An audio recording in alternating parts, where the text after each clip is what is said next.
all my creativity stolen by somebody else. But after that, in the end, I said, hey, imitation is the best form of flattery, man. Yep. The game is good. That's why they're using it. Ooh. Hi everyone and welcome to this episode of the Chris Hansen Conversation. I have with me someone rather extraordinary, and I really mean that. Simply because, I have been an MC for a very, very, very, very long time. Stopping short of the fifth vary, but 4 varies I think quite enough to really describe and express how long I've been doing this. And I've been quite a critique. Well, some fellow MCs would probably hate me for saying this shit, but I'm going to tell you, I am quite the cynic. I'm quite the critique. And if I have someone who's also a fellow MC seated with me in my studio for this show, it only goes to prove one thing, that this guy is that damn fucking good. And that's the reason why he's here with me. And I have with me, and I call him the MC Extraordinaire, Cyril Lim. Welcome to the studio. Hey, Chris. Thanks for having me, man. Hey, anytime, my friend. And you, as I said, and I meant every word I said, dude. Okay. Let me tell you, man, I have seen MCs and I have seen MCs, but dude, you have got it all. Thank you for the kind words. I don't know about having it all, but to me, I've been blessed. Okay, it's been a long career. If you talk about very, very, very, I probably can add 2 more varies to your 4 or 5. I've had a decent career. I've had the chance to entertain people and then make decent money, and it's given me quite a good living. I don't work every day. I get to work. I get to travel. So I'm glad I have the talent to be able to do that.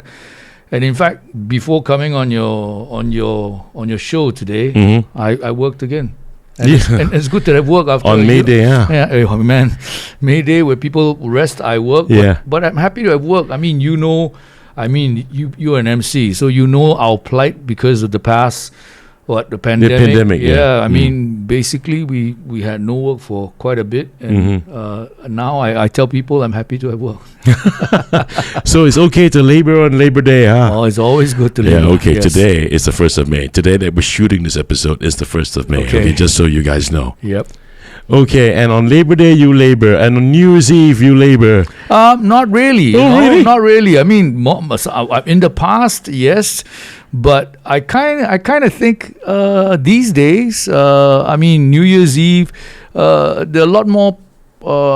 Street parties and on the beach and all that. So the only people really kind of doing New Year's Eve parties maybe are the associations and the hotels. Yeah. And then the truth is, for the longest time, I've always thought that the New Year's Eve gig is the harder gig to do because, hey, look, you say a normal corporate gig, what time would it end?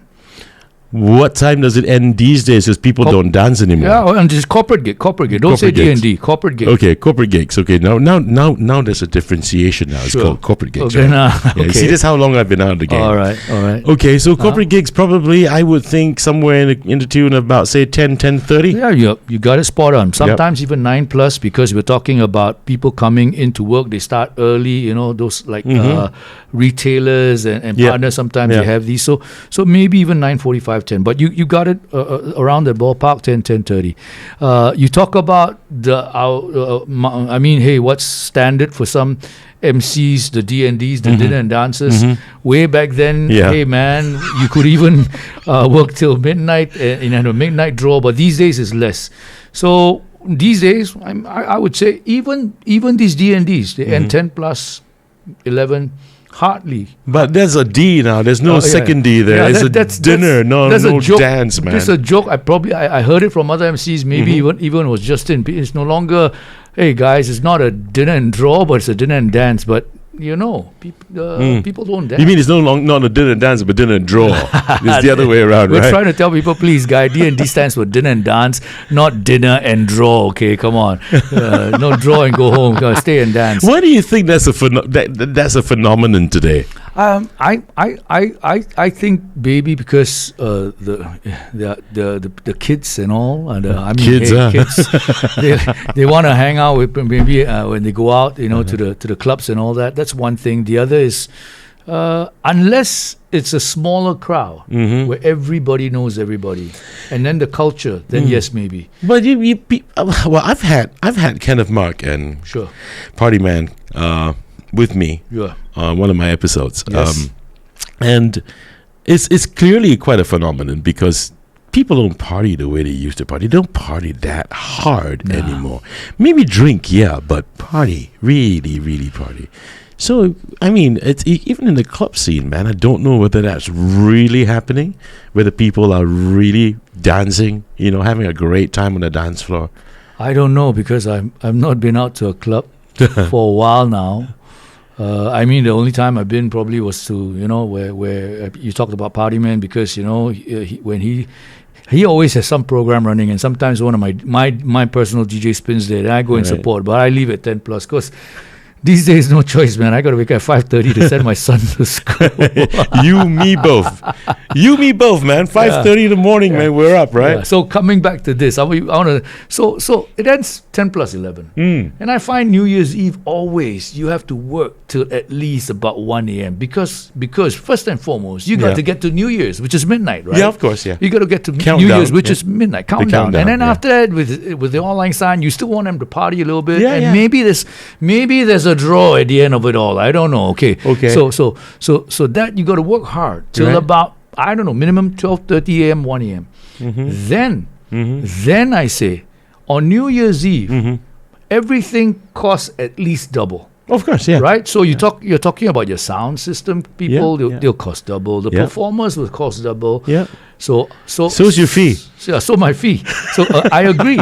But you see, most of the time, sometimes, hey, we've got Cyril. He's a game machine, right? And then we have him and him alone.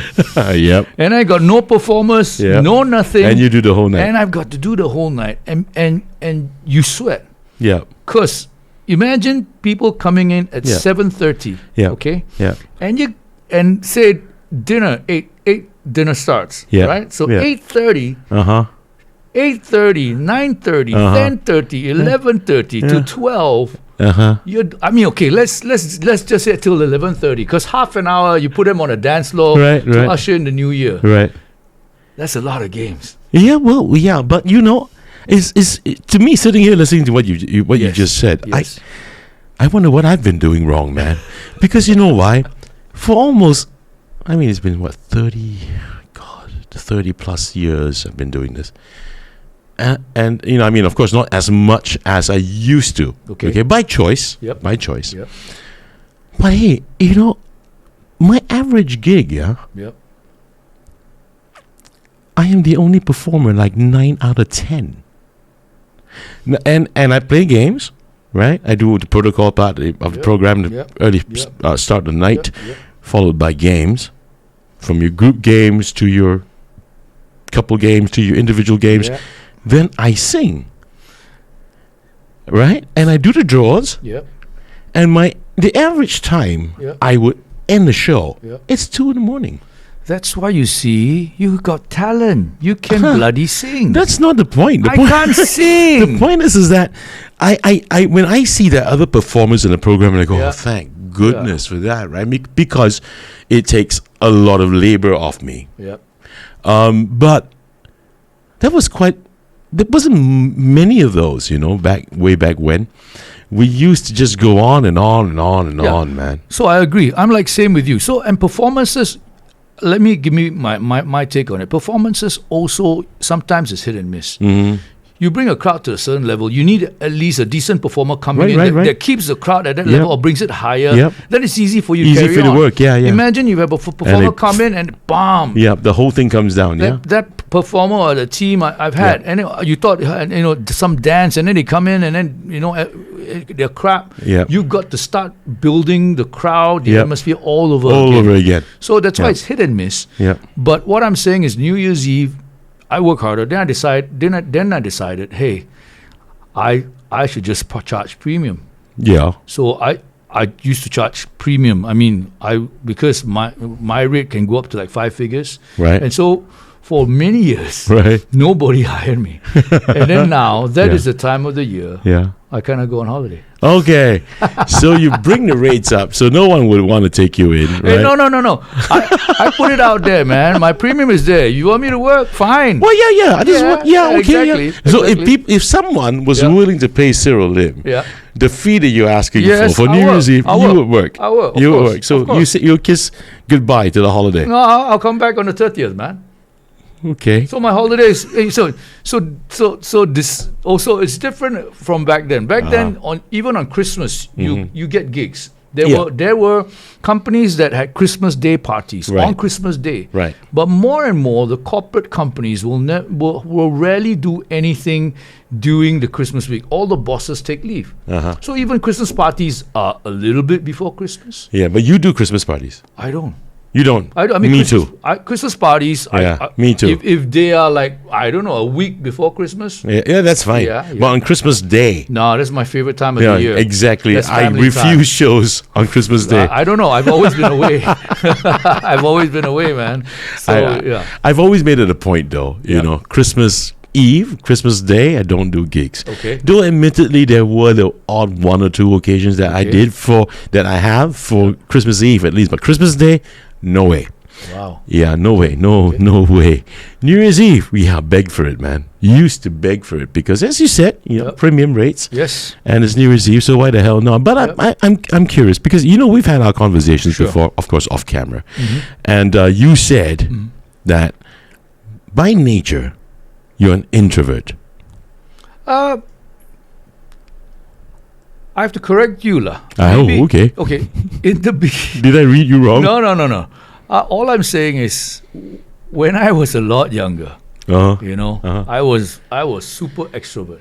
Okay. Which I feel that's me.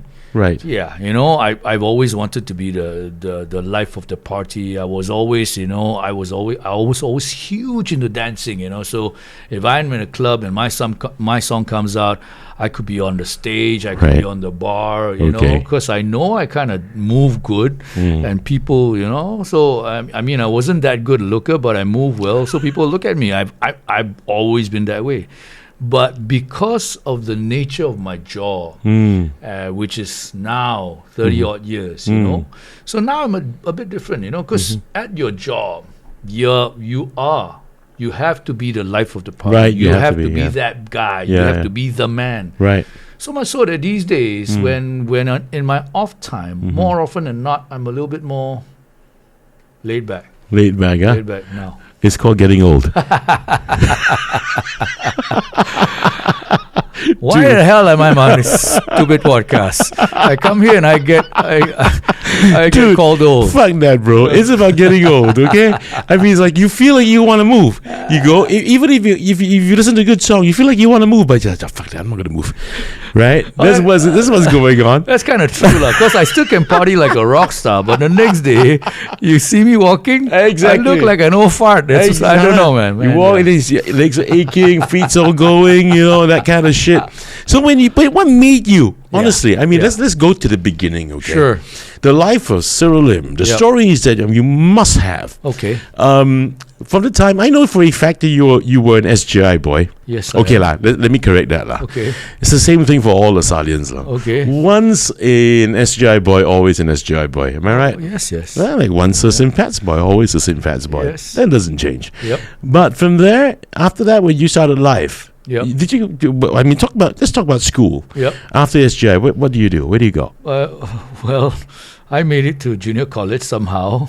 No shit. And I'm only fucking with you. Okay, which JC was that? Catholic Junior College. Oh, you were in CJ? I was in CJ. Wow. Yeah. Okay. Yeah, I was in CJ. I'm not gonna go further than that. Yeah. Not bad at all. Okay, you were in CJC. And then you got your A levels. And CJC was the peak of my life, bro. It's been downhill since then. What? That's the truth. Okay, when you say downhill, it's downhill academically, you mean? Both lah. I mean, I think that's a high point in my life. I mean, maybe if I made it to the university, but I didn't. I mean, but CJ, I was like, man, I was super jock. I was school soccer captain. I played rugby for school. I canoed for school. Wow. I ran for school. Jock, man. Oh man, I tell you, the girls would leave messages on the board. But back then I was a one girl man. Oh, stupid me. Yeah, man. Anyway, so it's been downhill since then. So you didn't go to university after that? No, man. What happened after that? What was life like after that? So within the year ended, and within a few months I was conscripted into the army, NS. Yeah, of course. Yeah, so NS came, and then because my story is my dad passed away when I was really, really young. Okay. And it's based on football as well. He was queuing up to buy some pre-Olympic, I don't know, some tickets at National Stadium at Kallang, right. And then somehow there was a massive crowd. People push and shove. He fell over. He had a heart attack. He passed away at 33. Oh my Lord! That's young. Look, I'm 55 now. So Right. so you can imagine. I was primary 3. The age my boy is now. Yeah. So with that, and then my mom, who's a housewife, came out to work. So thinking back then, I couldn't make it to any university, and then with the financial status of my family, right. there's no way I can go overseas and all that. Right. And I just say, hey. And I kind of did well. I went to OCS. Okay. Kind of did well there. I was one of the back then. Only the top 10%, right, or top, I don't know, sword winner.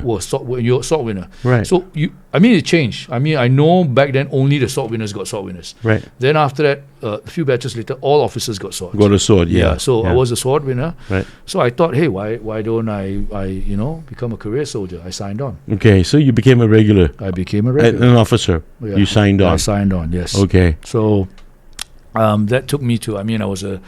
I was an instructor in OCS. I became I did a tour as a staff officer, career counselor in Army Recruitment Center, and then also I was like a company to IC in the Guards and all that. So that was my career. And then somehow, after reaching about 6 years, after the end, my story was longer. Normal people sign 6 years. I signed a short-term 3-year contract at the end of my NS. Was there such a thing then? Yeah.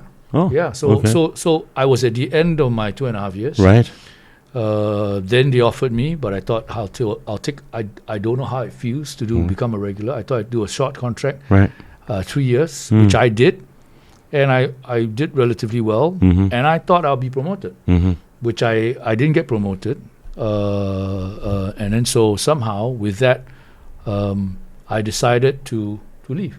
Okay. So 3 years stint and you left. Yeah. So 2.5 plus 3. So actually almost one contract. Yeah. Okay. Almost one contract. If you include in But normally you do. Because when you sign, they kind of backdate it and all. Oh, they do. Yeah, they backdate it. I didn't know that. Yeah. Never signed on, so I don't know. So, so you left because you didn't get what you wanted. I didn't get what I want. Right. Then what happened after I that? stumbled into your career, my friend. Oh, let's not go there. Okay, that one. The other one you mean. I stumbled into your career. Yeah. As in financial services. I was an agent for a while. Right. And somehow my boss then wanted to, I don't know, he wanted to raise his own social profile within the company. Okay. And he knew, because he was my superior in the army as well. Uh-huh. So he knew I was always like a... You mean the one that wrote the book? Oh, yeah. The Drop in the Ocean, that guy? That guy. He was your boss. Exactly. He was my boss. So, and even that book, I can tell you, I probably helped him with the English and all that way back then. Oh, shit. Okay. So anyway, he wanted to raise his social profile. So he knew that when I was in the army, in the officers' mess, I was always taking the mic and just fooling around.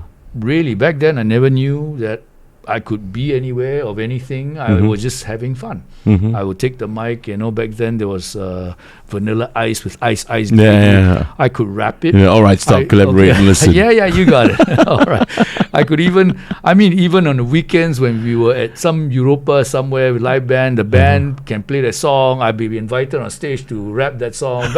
I told you, man, I was an extrovert. I mean, I like to have fun. Okay. So he thought, hey, why don't I suggest to like the upper echelon of that financial advising company, when they do one of their rah-rah events, that I be the MC. Right. He pitched it to me, and I said, why not? For the fun of it, I'll do it. And so somehow they said yes, and instead of hiring a professional MC, Right.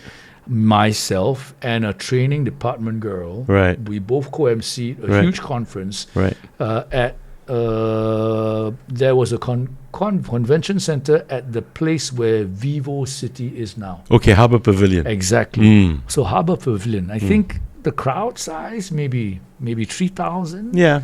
Way back then. Yeah. And so they gave me instructions. I did whatever that was supposed of me. I obviously nervous before going on stage, but when I was on stage, I felt like I was on fire. I had fun. And so the event company, the production company that ran that, Right. the boss of the event company is Leslie Pillay, if you know Leslie Oh, Pillay. yes, of course. MLA. Exactly. Leslie and Deirdre. So Leslie, after the event, reached out to me and said, hey, Cyril, you're quite a decent MC.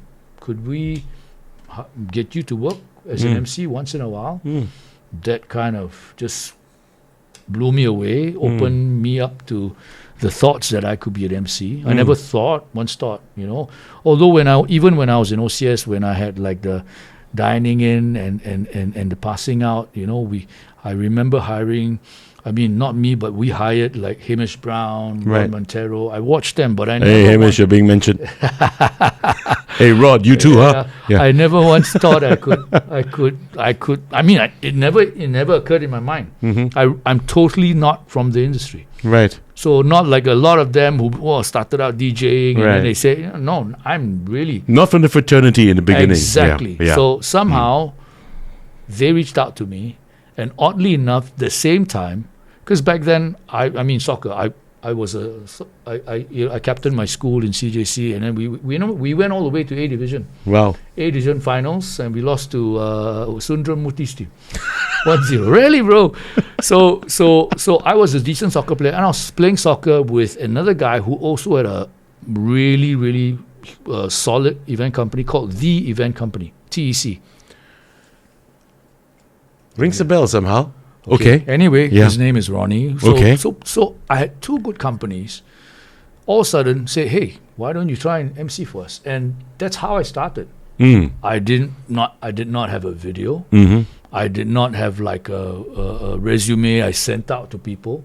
Somehow they saw that I could hold shows, and then they had their own stable of clients. And every time when they had an event, I was probably first on their list. Right. And then I started doing shows. Funny how life is like. Yep. Yeah, I know. I mean, the story is kind of familiar as well. Well, Leslie, man, you're being mentioned too. MLA, you remember? Yep. Do you remember where did we meet for the first time? Well, I remember you being on a convention. No, you see, that's the thing. I thought so. No. Okay. The very first time we met was along China Square in a place is not around anymore called Mama Africa. Oh no! Now that you tell me, yes. Yeah, and you were there with Sheldon. Yes. I was there to meet Sheldon. Yeah. Oh. And you were hosting that gig, and we were introduced by Sheldon for the first time. Ah, okay. And then you said to me, "Oh, you are Chris Hansen." Then that's when I heard that you were the guy that does shows for MLA. I used to do shows, but for Lexington, which was a subsidiary of MLA back then. Oh yes. Yeah. So now that you say, I do recall that time I met you because Mama Africa, because the boss of Mama Africa, Sebastian, met me somewhere, and then there was a time he used me for Rara in his joints lah. Yeah. All African joints. Yeah. Actually, I remember him well enough. Okay. Yeah. So that was the first time we actually met. My apologies then. Hey, no, it's fine, man. Yep. It's fine. I mean, well, it's fine. I actually expected for you to recall that the first time we met was probably at a convention. Yep. How difficult is it finding work, man? How difficult is it finding what you're talking about now, or Well, you're talking about? in general, let's talk about pre-pandemic. Let's go there. Okay. The truth. Of course, the truth. I've led a pretty charmed life, Chris. From the start, because two really good event companies. Yes. They had their own stable of clients. Right. And top multinationals. Yes. Okay. We won't mention all these names, but Of course, top multinationals through and through. So and back then, obviously, you have things like your D&Ds, but you will have things like your roadshows, and roadshows were huge back then. Yeah. But these days, you don't see the kind of roadshows anymore. Back then, roadshows were huge. So imagine like the open space in front of Ngee Ann City. Yeah, Civic Center. Yeah. So you can have a whole weekend there. Yeah. And then every weekend you are at Orchard Road doing. But bro, those Yeah. are not road shows, man. What? Back then, when you talk Yep. about Civic Center, right? Yep. This is like you got the center to yourself. Yep. That's a show. Yep. Okay. Road show, Uh-huh. wouldn't it be like, a bank hired me and I go there and I start, hawking their wares and I start. Okay. I mean, that's road show, right? The Lelong people. Okay, so you maybe it's just terminology to me, but to me, that was a roadshow, a huge roadshow. Okay, compared to the roadshow where people are selling SIM cards on the side. Well, let's put it this way. I mean, okay, pardon me. Yep. I mean, fuck that. The reason why I say it this way Yes. is because I've had great times along Orchard Road. Yep. For me in my day. Sure.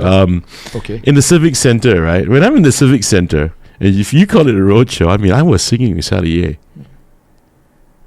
in the Civic Center. Okay. Yeah. And that definitely not roadshow. So, broke records for the body shop across the road Yep. at a Paragon. Yep. Twice Singapore Book of Records Yeah. for the largest street caroling. And I was recruiting people walking along the damn pedestrian walkway But, okay, so that sing. that kind of shows now less and less. You hardly see Yeah, this level. why, I don't know. Maybe because it does. Look. This is all about marketing, right? This is Right. all about marketing Right. dollars, and the landscape has changed. Uh-huh. Back then, that was the way to go. But these Yeah. days, you have social media, you have your influencers and all that. I mean, we can go on another show just to talk about this. But landscape has changed, so maybe that marketing dollar doesn't transcend that well for them anymore. Back then, Yeah. every weekend you will see a huge show like that. Yeah. And not just one, Yeah. maybe in a few places, Raffles City Atrium. Yeah, but I mean, let's not wait till another episode to talk about Okay. this. Okay. Let's address this Let's now. go. Yes. Okay. I mean, fair enough. Of course, I know this. Sure. I mean, this is a podcast. Yeah. So, but the vibrancy of our streets in general, not just our streets, in general across this island, is kind of stymied. I mean, it's so muted. It's getting to be a fucking boring place. Man, yeah. I mean, look, influencers or not otherwise, whatever. I think a good shout out to all the multinationals out there and all the people who in the marketing departments. I mean, come on, guys. You can go both ways. You can go online, go digital. You can do this as well. Play a part to bring back some vibrancy in our streets and in our halls. What do you think? Yeah, I mean, back then you had all these events that people would crowd around, and it added. I'm quite sure it added. Whether you are locals, your tourists walking by, I agree with you. Yeah. Totally. Yeah. Now, I mean, hey, you probably see, like I said, somebody selling SIM cards to maybe our migrant workers. That's that kind of. But those things are boring. Yep. Way back then we had huge shows. Yeah. Whether it was I don't know, a street futsal tournament for things, but it was held there rather than in a purpose-built cage. Right. We would have. I mean, hey, the radio had that put your hand there for the Yeah, longer yeah, side. Things like that. Yeah. Doesn't The it add Subaru to the challenge, the landscape? Subaru You challenge, got yeah. it, Subaru challenge. Mm. So those things, Yeah. It's There's so much hype going on. Exactly. It's so fun, right? Yes. Funny we're talking about this because yesterday my son and I were at Sentosa. all right. I'm gonna fucking say this. You're gonna be happy because you're a Liverpool. It's okay lah, bro. Like I don't even told- wanna utter the name of that you football did club. so. Like I said, I Okay. told you, I never hated Man U. Okay. Okay, Yes. I mean, I am brand aside, but Yes. yesterday there was this "I Love United" thing. I saw. Right? Yeah, It was raining somehow, right? I saw dude. Let me tell you what the fuck happened. Okay, What? first of all, let's just start from the beginning. Okay. I balloted to the Man United app Okay. to get 2 free tickets, Yes. and I never thought I would get it. Yeah, and then I saw your Facebook. But I got it. Yeah, Yes. thanks so much. Yeah, Yes. I know you read my Facebook, so I What got to the 2 do? tickets, Yeah. right? Okay. And then So my boy and I was excited about it. Let's go, right? Yeah. Because every time this one United, the players didn't come down, the team didn't come down. Yeah. But every time something happens for United in Singapore, the two Yeah. of us were there. Sure. Since he was a real small kid. Okay. Yeah. So it's something that we do. Yeah. Yep. So there we were. Suppose the event's supposed to happen in South Point, which is at Siloso Beach, Okay. on Sentosa Island. Okay. And we were told to park our cars. There's no parking there. We had to park our cars. The nearest parking lot would be at Beach Point car park. Yeah. So That's about, I think, we had to take, I'm not going to say distance, but we had to take a 15-minute walk, all right. okay, to get there, Okay. which is fine, When we got there, it started to storm. And we got into the shelter with the rest in the queue. Okay. That was about probably 5:45 around there. And it was really, really pissing down. And the two of us were huddled like with the rest of the people, chest to back to chests, Yeah. bumper to bumper sardines, Okay. under a narrow shelter. And it was storming as hell. And then we waited, and the crowd grew bigger and bigger. And then the security, fair enough, they didn't want people to get caught in the storm, and they told them, get out of the queue, go into the other shelter across where the cable car station is. So lots of people were congregating there. And I was breathing in carbon dioxide, breath from other people, right? My son and I. And we were just standing there, and 6 o'clock, the gates were supposed to open, didn't open. 6:15, didn't open. 6:20, it didn't open. 6:30, I got uncomfortable. And I said, you know something, this is not right. Because what were the damn organizers doing? Here you have people stuck in that. It could be a super spreader event. Yes. Bumper to bumper, Okay. packed like sardines, Yep. under that narrow sheltered walkway. And we decided, fuck that. For the benefit of my son's safety as well as mine, forget this. Let's go. And we broke out of the queue and we walked away, and we started walking in the rain back to the car park. All right. Okay? Now that was the nasty part of it. Okay, because I've been told, anyway, just to let you know, I heard from friends who were there, because I saw them. Yep.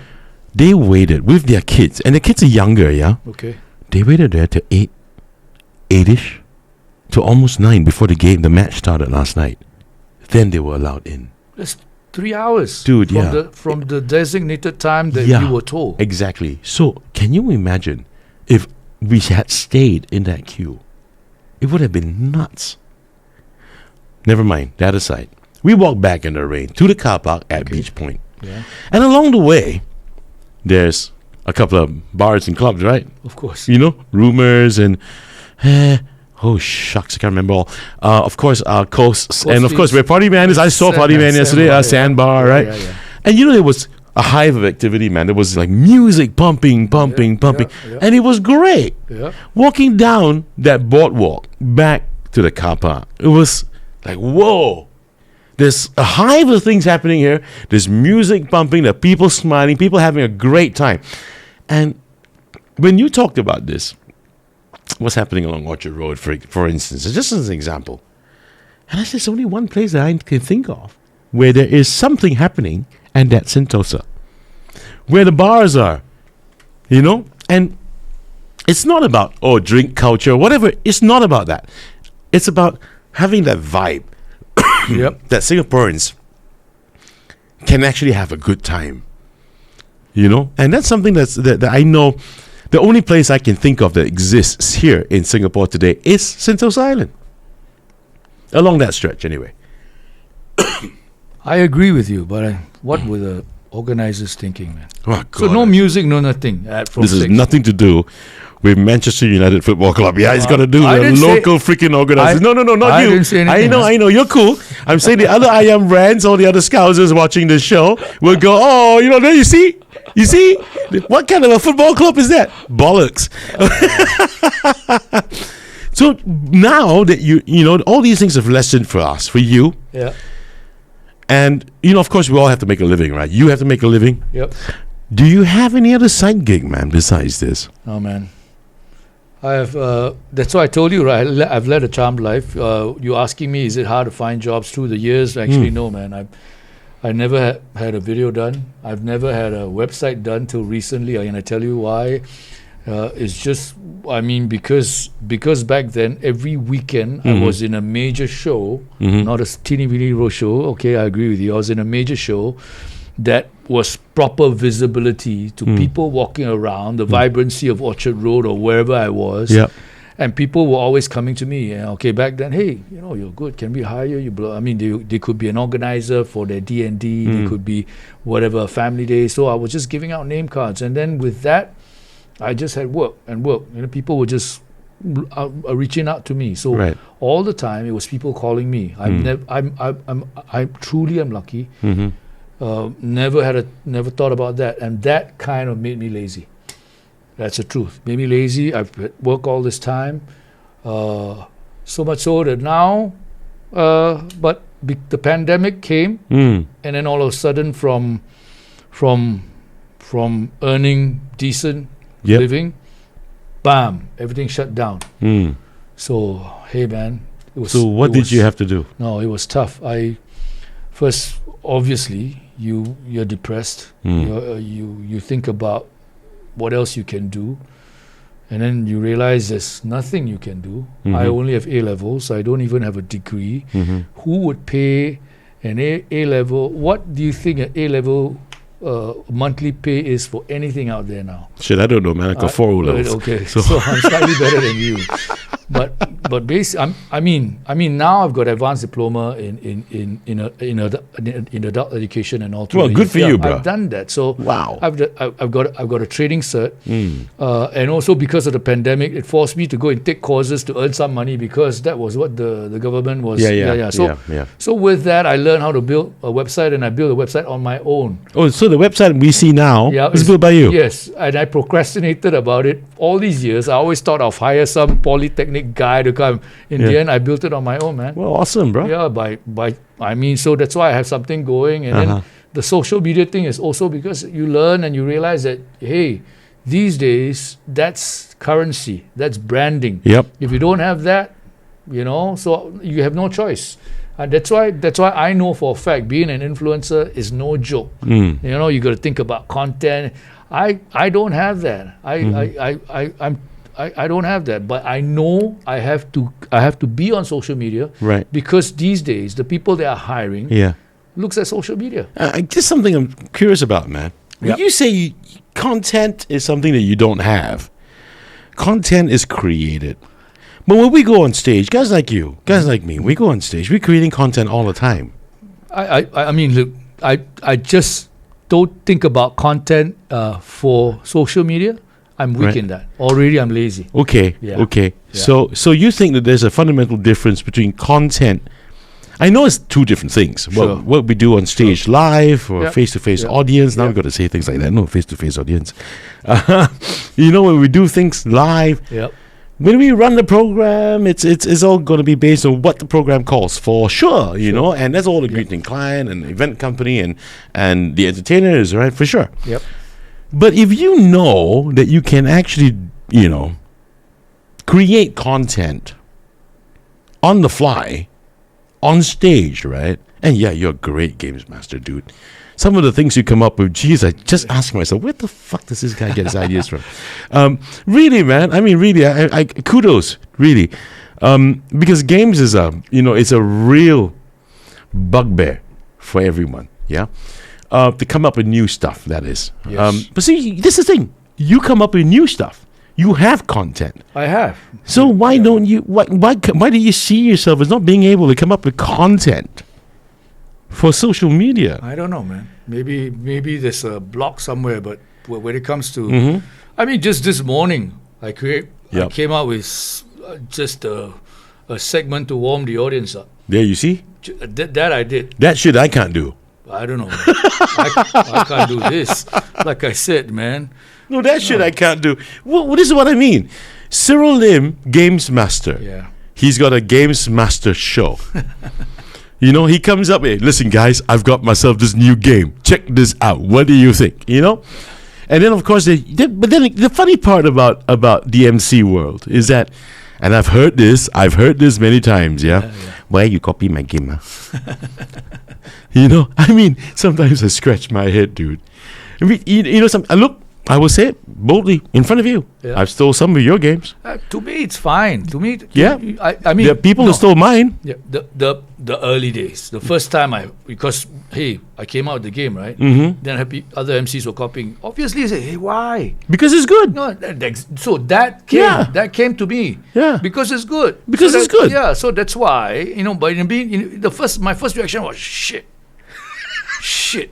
All my creativity stolen by somebody else. But after that, in the end, I said, hey, imitation is the best form of flattery, man. Yep. The game is good. That's why they're using it. Yep. Then in my mind, I always say, all it takes, I'm not afraid of it anymore, because in the end, I tell the client, if you've seen the guy do it, you should see me do it. And then always in my head, don't worry, man.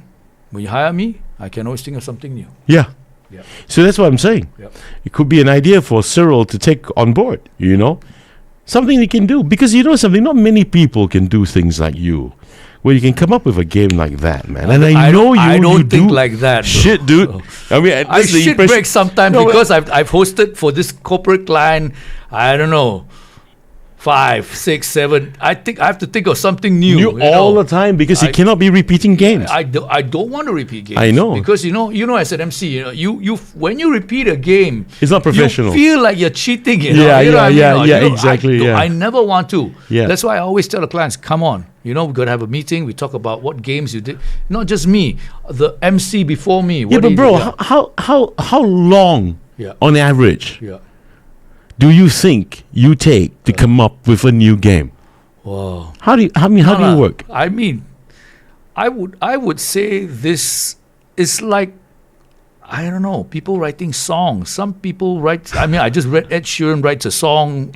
I mean, few songs in a day because he has a fast process. I don't know. With me, it doesn't work that way. I mean, sometimes it comes, but sometimes the game is crap. Right. Because it's all trial and error in the beginning, right? So, but I think when you are under pressure, you'll find a way. You'll find a way. You'll find a way. If you don't, if there's no show coming up, I say, hey, go and think of a new game. I probably won't do it. I'm lazy like that. And these days, I also spend. I mean, the sun is more important. Of course. Yeah, so of course. Less time. Yeah. But you have to. But it's part and parcel of work for you to sit down and work out a new game or anyways. So why don't you just do this, man? Film yourself doing it. I don't know. I mean, but the point I'm driving at is this: that there's some MCs are supposed to be multifaceted, right? And it's not just about getting on stage alone. As you said, when the pandemic, like what happened, and when it hit, everyone's starving. But there's no other avenue or area of work where they can actually derive an income out of. Like, excuse me, guys like me, we end up in studios. So no gig, doesn't matter. End up in studios and you do voiceover work, you know. And during the pandemic, geez, I had a lot. Good for you. Yeah, I'm not bragging. I'm just saying that we need to have MCs to be more multifaceted. you know.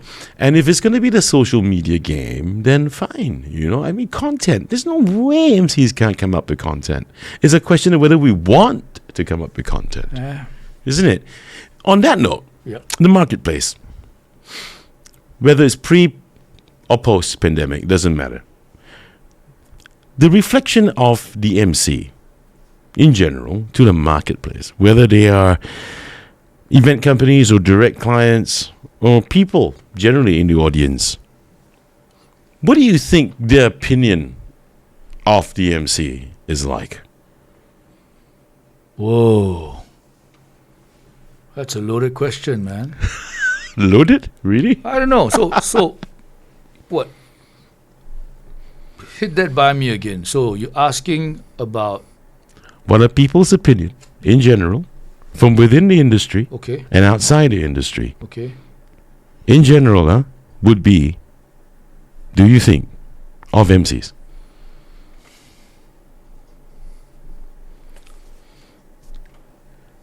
Wow. Is there one? Is there an opinion? Opinion of MCs? Yeah, if you weigh it all general. throughout your years of experience, if you weigh it all Yeah. in general, Yeah. what do you think the general consensus would be of MCs? From within and from without. It's a clear thing that MCs are a necessity. Okay? Is it clear? To me. Okay. And then to anybody who has had some way of or in part has been in organizing an event. Right. An MC is a necessity. Unless you tell, I mean, even these days there are people who they are clients that say, hey, we can use in-house. But once you use a professional, there is A stark difference. there's a stark difference. We're not even talking about me. I would say, a standard MC. I feel I am a little bit above that. There's a difference. Okay. It's a skill set. But people still do that? Do you think more and more people are using in-house, well, not in-house, they like to call them in-house talent, in-house people, Okay.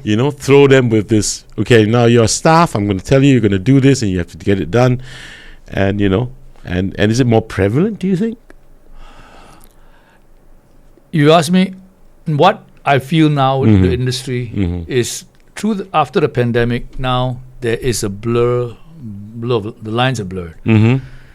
So influencers think they can be MCs as well.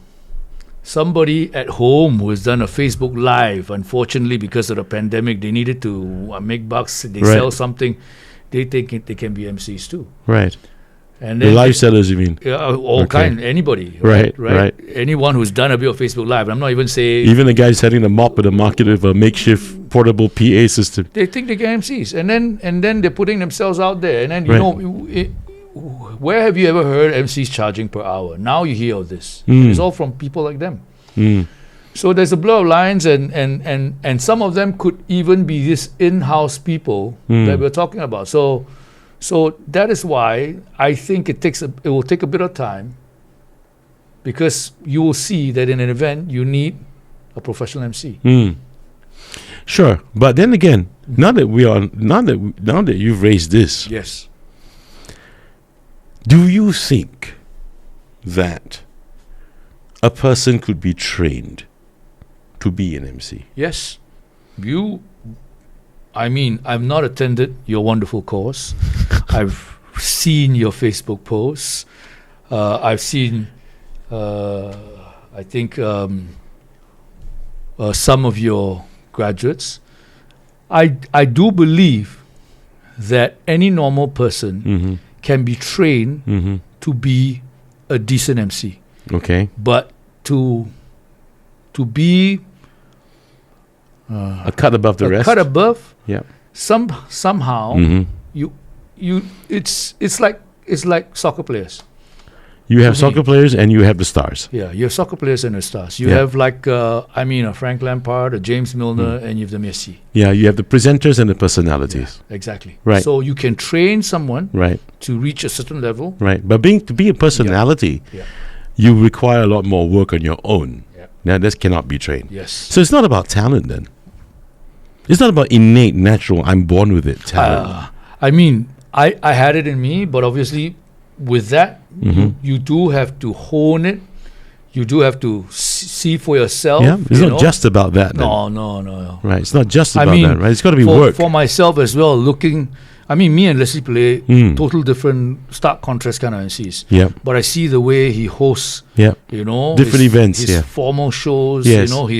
his style of presentation. Mm. Different, yeah, but different. that's where you pick up things. Yes, you know, yes. you may not reach his level, but Right. you start to pick up, and then you also self-critique yourself after an event. You sit down and say, "Hey, what could I have done better?" Right. And then you obviously look at. I mean, it's out there Yeah. these days. Yeah. Whether it's on YouTube, whether it's a program, whether it's the Oscars, obviously it's still different because what we do here. Hey, I think in Singapore we're the best rah-rah MCs in the world. Really? I think so. Why do you say that? No, because the style of entertainment is different. Hey, look, I mean, in places like Europe, Right. they have to, when they're serving food, there's no, you think MCs work? No, they don't. No. Basically, the MCs are basically announcers. Exactly. Right? Yeah, Yeah. exactly. Yeah. They're not entertainers, they're announcers. Yeah, but here, because we have a Chinese 10-course dinner, 8-course dinner, people eating fishbowl in their mouth, we are going full on. Yeah, yeah. So that's why I'm telling you, Yeah. you tell me any country in the world, they come and attend one of our dinner and dances, they'll be blown away. This is for the people from all over the world who wonder about what Cyril is saying. This is Singapore. Okay? And we know we know how to run parties. Yes. You know, funny you used to say that because there was a time long ago. I can't remember the event entirely, and I hosted that event. All right. And of course, you know, rah-rah, games, blah, blah, blah, singing, all that. And the American big boss happened to be in town. Yep. And he was quite pissed. He was quite pissed, you know. He was complaining. Uh-huh. Not to me, but after the show, I heard about this. This is rubbish. How is it that you have an MC that does all these things? It's just not right. I mean, look at the state of your country, dude. Okay, anyway, yeah, like get the fuck out of here, man. You know, this is how we have fun. So get lost. But it's really, I agree with you. I mean, to them, it's unheard of. Yes. You know, that we can play games and we can rah-rah people. Yep. It's so multifaceted. And I think, and I tell you, man, that's why I feel MCs should not be lowballed. No way. Okay? Should not be lowball. And we shouldn't go out there to lowball others as well. You know? We should give each other mutual respect. Yeah, and we shouldn't be worried about sharing what we do with each other. And, you know, and just don't be selfish, right? Because we are different. We are different, you know. Look, fellow MCs are my competition. But I can tell you, you know, you can do your best sometimes. They might want somebody else the next time around. Exactly. It's just a part of life, you Yeah. know. They won't repeat you every year. Exactly. Yeah. I don't know. NTUC has been Mayday. That's a call for help anyway. So all I'm saying is that, you know, I mean, there are junior MCs that reach out to me to ask me about, hey, you know, I've got this. What kind of games Yeah. I share openly. I have never once said, no, this is my domain, you go. I've always shared openly because I believe that, you know, when you give, somehow you will receive. Yeah. And that's the way it is. Yeah. It makes the world go around. So Yeah. as long as we keep our standards there, you know, why are MCs charging per hour? There was never a per hour charge, man. Come on. Yeah. Can you an MC per hour? Can you shut up after 1 hour? No, you got to be there for the whole event. Right. And the whole event is, hey, that event. But and if you take one event, you can't take another event that night. Yeah, but let's talk about radio. Yes. Because if we look back years ago, Okay. years and years ago, when we have great radio DJs, right? Okay. Most of them Mhm. were also MCs. Yes. But today, you hardly find that. They're either radio DJs, they will become personalities, and then after that, of course, their own talent management from their whichever broadcaster they're with would sell them out there, and then they do gigs out there. But Yep. they were radio DJs first, Yep. and not MCs second, Yes. right? But way back when, we have a lot of people who were either MCs first, then radio. You know, and you see the fundamental difference, man. The way the content, even. I mean, come on, radio you need content. Even from way back when, it's always till today all about content. Yes. And these guys were doing great, Yeah. right? I mean, I don't want to really name names, but one is like the Flying Dutchman. He's MC first, Yes. but of course he wasn't really fusion. Then after that, he went over to radio, right? And he's still on radio today, and he's still doing shows on stage, right? Yes. He's one example. And if we want to really quote some more, we had Hamish Brown, Yes. right? He does shows too. Yep. Right, and that was for, I think, TMF way back when. Then he had Journey Promotions, and I think we are so multifaceted that we can do all these things. But you know why I asked that question about MCs and whether or not we're being lowballed, whether or not how people in general think about us, whether or not there's going to be a future. Okay, but and you said people need us. Yes. I've recently realized in the voiceover marketplace, clients everywhere, not just for voiceovers, but also for the MCs, in my mind, clients everywhere will always find a way to cut cost. So when you do that, right, who knows for the MC world, because it's happening in the VO world, voiceover world, where they start, where the companies that they hire to come up with their, say, for example, the corporate videos. Yep. Start doing it in a fashion, producing these videos in a fashion where the VO artist is no longer needed. Meaning there's no voiceovers at all. It's all video, graphics, information that you can see in texts, right? And then music in the background, and after that, transition into, okay, now opening address by so-and-so. And then there's no one speaking it, no one announcing it. And then the big shot comes on and he talks. Yeah. No voiceovers at all. So I've seen people now producing videos that way. So they don't have to pay the VO fee to the VO artist. Likewise now with AI. I mean, you can tell if it's a voiceover from an AI. Dude, it is so flat. It's so fucked up. It's crazy. Yeah. But what if there's an AI one day that takes over the role of the MC? Wow. I would think if the voice is realistic, That's VO. Yeah. VO work, Yep. that's tough. Yep. That's really tough. Yeah. But I mean, MC work, I still think, it's like when you have an event and you do a VO, people don't listen. Some do. I Yeah. mean, just like asking them to sit themselves down, we're Right. going to start the program. Right. I mean, it happens to every event. Before you make an announcement like that, Nobody gives a shit. 60% will listen. There'll be 30-40% will be standing up, Yeah. And then, but it takes somebody coming onto stage, eyeballing them, Yeah. that's the difference. Or getting off the stage and eyeballing them. Yeah. So, but that's what I mean by and then an MC has to gauge the crowd. You have to see what the audience is. It's like me when I might think about doing a game, but if the game is not translating, it doesn't translate to success in my eyes because I'm not trying. I'll change the game on stage straight away. Yeah. I can do that. Yeah. But an AI probably cannot. I don't think so. For the moment, for the moment, obviously. Yeah. But I'm hesitant to think where this will develop, man. I don't know. It's scary. It's scary enough because I think listening to you, this VO world where you come from and which you're great at, it's scary because I think I've heard some AIs that are mimicking, what do you call it? The people that call to make appointments. Yeah, the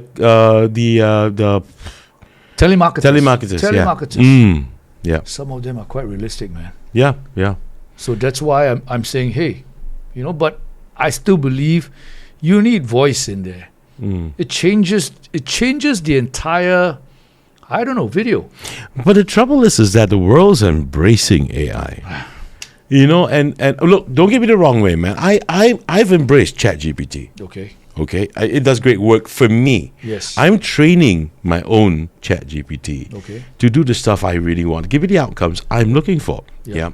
It's helpful in terms of aid me in my productivity. Sure. Yeah. Sure. But the trouble here is that when the world begins, and I think they're beginning to start to embrace AI way too much, to the point where it replaces everything. I had a conversation with my son. It was an interesting conversation. And for someone his age, it was pretty remarkable. I know for a fact that he's got some good friends, classmates of his. Okay. Just like one, who wants to, when he grows up, he wants to go into the aerospace industry. Okay? And he was very hot about it because his dad's in it. Yeah. And then one fine day, out of the blue, I was just having conversation with my son on the drive home from school, and I asked him, have you been started thinking about what you might want to do when you grow up? And he went, well, I can tell you this. It must be a job that's future-proof. Now I raised my eyebrows. And then I've had this conversation, actually, the same conversation in one of my episodes with Dr. Geraldine Tan. And I told her this story. I'm telling you now. Okay. And he told me his friend decided not to go into aeronautics. And I said, why? And he says, because it's not future-proof. So now begs the question, since the world is embracing and they're really hugging it tight, and that's AI. So someone like you, man, and our friends and compatriots who are, younger, maybe lesser time in the profession, yeah. What do you think shelf life is going to be like? Let's talk about you. Me? I think I've got a good 10 years more. 65. Yeah. Okay. Because now, look at me, man. That's the new me. Those of you who've seen me in my younger days, I was twice my size, and now I'm fit. My energy levels is, still the same, maybe even more. I believe that AI can't take over the role of the MC. Really? Yeah. Really. Okay. Some other roles, perhaps, but not the MC. So in 10 years. Yep. In 10 years, say Cyril Lim, 65 years old, decides to hang up the microphone. Okay. I don't know how the hell anyone can actually do that because, I'm like addicted to mics. But I would just say, take a look at this, man. That's the reason. Yeah. It shows. So I would just say, 10 years later, 65, you hang up your mic. Yep. What are your plans? I don't know. I'm exploring training in a way that you've done. I've got training certs. I don't know what I want to train. Some SMU reached out to me to conduct a master class. I said yes. We'll see where that leads because the older you are, you've got more experience. You can always. I'm willing to share. So that's something I'm thinking about. Other than that, I don't know, man. Hey, man, I tell you what, when you're 65 and I'm 63, sure, we better sit down and have a chit-chat about that, though. Invite me back for more of your shows every week. I got one more. I would have you back anytime, just to answer your question. Yes. I got one more question to ask you before we say goodbye. All right. As a very experienced entertainer, do you think, on the whole, this industry have to make changes to improve livelihoods of MCs per se?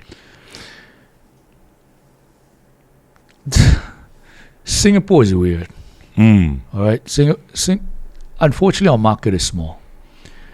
I think this has been talked about again and again. I mean, we even there was a time they tried to start Star. Isn't it still on? It's still around? I don't know, man. It's Star Association? I think it's quietened down in the beginning. Maybe because of the pandemic as well. Yeah. The problem with the industry in Singapore is everybody does their own thing. Right. There's no, but it's hard. I mean, I for one can't give you advice on this because I don't see where we can come together as one, because everybody has different views. Who do you think is a major stakeholder of the industry? As in, first and foremost, I mean, the event companies, man. So shouldn't they be the drivers?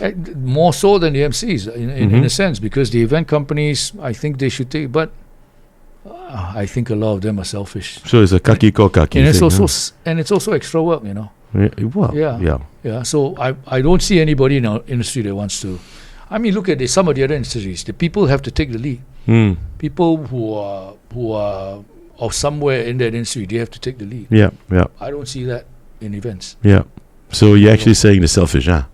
I would think so, most of them, because they're doing their own work. Yeah. And MCs, in a way, to them is, I mean, it is needed, but they're artists.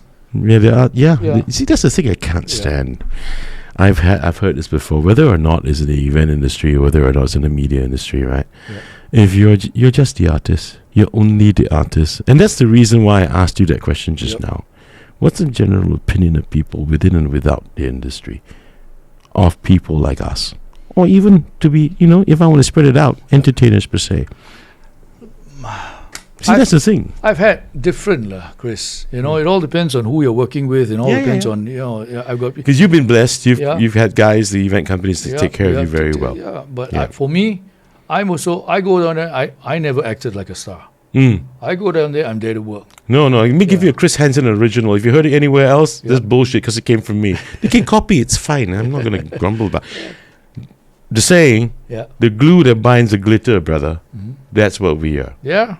Yeah. We bind everything together. Yeah. And I tell you, even if the event company, doesn't do their job. Yeah. If you have one of us, the job gets done. Yeah. And nobody can see the gaps. Through whatever fuck ups there may be. Because nobody can tell them what's a fuck up. Because if you're a pro and you're proud of what you do, no matter what happens, you don't screw the show. Yeah. Because however good you are, right, you are only as good as your last event. Correct. You're only as good as our last event. And that's why I've had the career I had so far. Because every time I go on stage, whether I have if you have the backing, it becomes a joy. Yeah. You have a great audience, you got the backing and then every time you turn around, the support is there. Right. You got wonderful sound. Right. Hey, it's play. Is that the reason why on even, wherever you're marketed, I see this, of course I do my research, I check on YouTube. Yeah. Cyril Lim must come, does not use in-house sound systems. You must come with your own system and your own DJ. Oh, no, DJ. Yeah. Not sound system. But sound which system means you always insist on my own DJ. Oh, no, but that the sound system must be hired from a contractor. Not you really using the house systems. I've used house systems. Yeah. Would you believe I had to host a wedding dinner with ceiling speakers, bro? Yeah, I know. And that's the problem, right? You can, how good you are when the audience can't hear you. Exactly. And then they expect you to do games. Yeah, I know. Okay, but do people accede to your request that you do not use in-house systems? When you have a certain brand, like me, in the past, yes. I don't know about. I don't know as I go on because there are new people coming up. But because when you hold a certain brand, they see you differently. Yeah. And yes. Yeah. But anyway, just to let you know, man, I understand where you're coming from because I do the same thing. I don't want to use in-house systems too, and I tell clients the same thing. If you want to use that, you're not getting me. You can pay me whatever money you want. Get the fuck out of my face. I'm not doing the show. There you go. Yeah, I understand. I just wanted to ask and see what you have to say about that. How confident are you of the future? Well, for future as an MC, Well, yeah. I mean, hey, it's great. Since pandemic, it opened up. It's been great for me. Like I told you, man, now I feel there's a bit of blur of lines. There are influences coming in, but I know my worth. And I know what I can give. And I think it's bright for me. Great. I'm happy to hear you say that, and I've been really happy having you here. Thanks for having me in the man. studio. I'm just like I told you, man. I'm just an boring old fart riding into the sunset. Thanks for having me. Hey, I don't know, episode 7, right? This is episode 7, okay. man. Well, thanks so much. You've been watching. I wanted to say something else now. You've been watching the Chris Hansen Conversation, and with me, Cyril Lim, Emcee Extraordinaire. I hope you've enjoyed this episode. Don't forget, next time any one of you guys have got to deal with an MC, be nice, okay? We really work very, very hard, and we can do things that you certainly cannot. Until next time, I'll see you again on CHC. Bye-bye. Bye-bye.